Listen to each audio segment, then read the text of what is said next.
வணக்கம் மாஸ்டோடெக் நேயர்களே. நமது சென்ட்ரல் ஹவுஸ் சிஸ்டத்தின் மையமாக அமைப்பில் லக்கண புள்ளி என்கின்ற நட்சத்திர வரிசையில் இன்று நாம் பார்க்கக்கூடிய நட்சத்திரம் ஆயில்ய நட்சத்திரம். சத்தமில்லாமல் ஒரு விஷயத்தை கவனித்து சரியான நேரத்தில் சரியான விதத்தில் காய்களை நகர்த்தி விஷயத்தை தன் கட்டுப்பாட்டுக்குள் கொண்டு வருவதில் திறமையை கொடுக்கக்கூடிய நட்சத்திரம் இந்த ஆயில்யம்.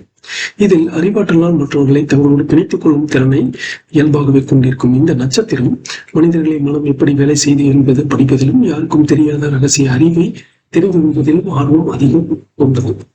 இதன் அடிப்படையில் திட்டமிடல் ராஜதந்திரம் தேவைப்படும் துறைகளில் தனது வேலைகளை பணிகளை படிப்பை செய்து கொள்வது இவர்களை மேல்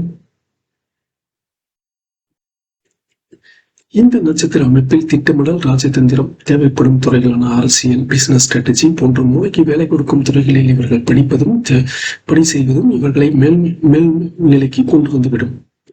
இதில் இருக்கக்கூடிய அபாயம் என்பது எல்லாவற்றையும் உள்ளே வைத்துக் கொண்டு திட்டமிடுவதையும் இதையும் வெளிப்படையாக பேசாததாலும் இவர்களுக்கு அவ்வப்போது மன அழுத்தம் வர வாய்ப்புகள் அதிகம் உள்ளது. சுற்றியுள்ள விஷயங்களை கவனித்து விழிப்புணர்வோடு இருந்து ஒரு ஒழுங்குமுறையை தன் கட்டுப்பாட்டில் வைத்துக் கொள்வது இவர்களுடைய நோக்கமாக இருக்கும். இப்படிப்பட்ட இவர்களுக்கு நட்சத்திர பாத வரிசையில் நாம் அமைப்பை பார்ப்போம்.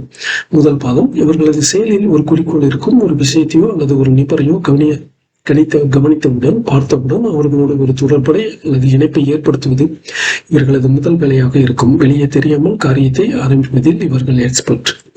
இரண்டாம் பாதமாக இருந்தால் இவர்களது சிந்தனை முழுக்க செல்வாக்கு செலுத்துவதை பற்றிய இருக்கும். மற்றவர்களின் பலவீனம் என்ன, எங்கே அழுத்தினால் வேலை நடக்கும் என்று மனதுக்குள் ஒரு புள்ளி கணக்குகளை போட்டுக்கொண்டே இருப்பார்கள். எதையும் திட்டமிட்டுதான் செயல் துவங்குவார்கள்.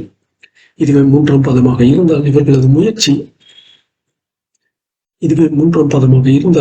முயற்சி ஒரு குழுவையோ அல்லது ஒரு அமைப்பையோ நுட்பமாக தன் கட்டுப்பாட்டுக்குள் வைத்திருப்பதில் இருக்கும். அதிரடியாக அதிகாரம் செய்யாமல் பின்னாடி இருந்து பிடிக்கிற மாதிரி காரியத்தை சாதிச்சு கொள்ளக்கூடிய இவர்களாக இருப்பார்கள். இவனுடைய கூற்று எப்பவுமே ரகசியமாக இருக்கும். இதுவே நான்காம் பாகமாக இருந்தால் எவ்வளவு திட்டமிட்ட பிறகும் அதற்கு முழுமையான உள்பிடிப்பு இவர்களுக்கு பலனாக கிடைக்கும். தான் நினைத்தபடி ஒரு விஷயத்தை நடப்பதை கண்டு மனதுக்குள் ஒரு ஆத்ம திருப்தியை அடைவார்கள்.